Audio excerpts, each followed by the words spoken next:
नमस्कार दोस्तों, स्वागत है आपका हमारे एक और नए वीडियो में। आपने देखा होगा कि नवरात्रि आते ही मंदिरों और घरों में लगभग सभी घरों में घट स्थापना की जाती है। लेकिन आपने कभी सोचा है कि यह छोटा सा मिट्टी का घड़ा और शुद्ध जल भरकर एक मिट्टी की ढेरी पर उसके मुख पर आम के पत्ते लगाकर नारियल रखकर और जोत जलाकर यह घट क्यों रखा जाता है? इस घट का क्या महत्व होता है? इस घट की स्थापना करने से देवी शक्ति कैसे जागृत होती है?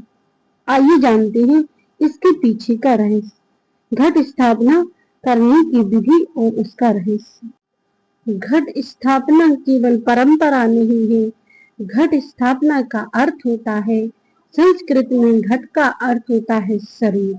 और जब हम शरीर को अपने मन में देवी शक्ति जागृत करते हैं, यानी कि शरीर के बस में करके अपने मन में देवी शक्ति को जागृत करते हैं। इसी कारण से घट स्थापना बाहरी क्रिया कम और आंतरिक क्रिया ज्यादा मानी गई है, क्योंकि घट स्थापना करने से व्यक्ति की नकारात्मक ऊर्जा, जो शरीर की नकारात्मक ऊर्जा है, उसका नाश होने लगता है।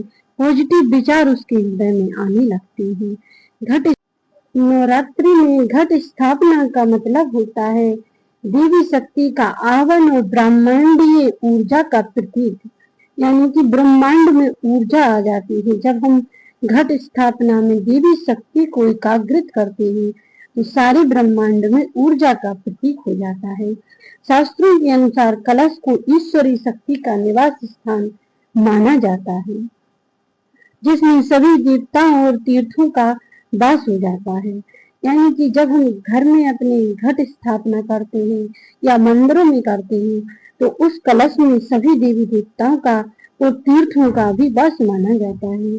जब हम अपने घर में उस घट स्थापना के कलश के जल को अपने घर में छिड़काव करते हैं तो उसका मतलब होता है कि हम सारे तीर्थों का जल अपने घर में छिड़क रहे हैं, क्योंकि जो कलश स्थापना होती है उसमें लक्ष्मी का प्रतीक होता है और उसमें गंगा जल जो होता है वह गंगा जल के समान पवित्र हो जाता है।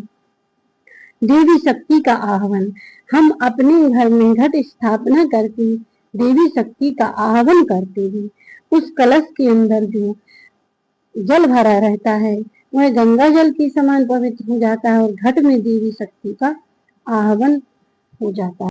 कलश स्थापित करने का मुख्य उद्देश्य होता है माता दुर्गा की ऊर्जा और आशीर्वाद को अपने घर में आमंत्रित करना। इसी पूजा का सबसे पहला अनिवार्य चरण माना जाता है। कलश को ब्रह्मांड का स्वरूप माना जाता है।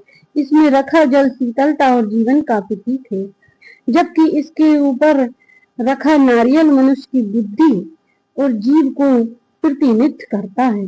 सकारात्मक ऊर्जा का स्रोत। कलश में गंगा जल, सुपारी, सिक्का और औषधियां डालने से यह सकारात्मक ऊर्जा का संचार होता है और घर से नकारात्मक शक्तियों का दूर भगाने का सहायक होता है।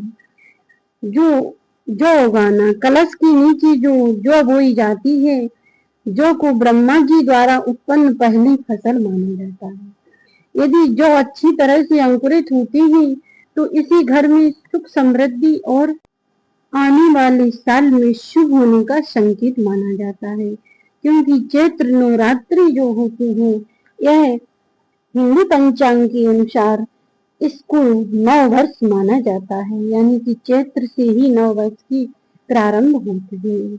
इसीलिए जो होके हम अपने आने वाले साल का भविष्य देख सकते हैं। जिस प्रकार से हमारी जो निकलते हैं वैसे ही आने वाले साल में हमारे घर में सुख समृद्धि और यश वैभव की हमें प्राप्ति होती है। आध्यात्मिक शुद्धि। घट स्थापना भक्तों की उनके भीतर की बुराइयों से लड़ने और ध्यान केंद्रित करने में मदद करती है। जब हम घट स्थापना रखते हैं तो उस भक्त के अंदर, जो उसकी भक्ति करता है, उसके अंदर पॉजिटिव विचार आने लगते।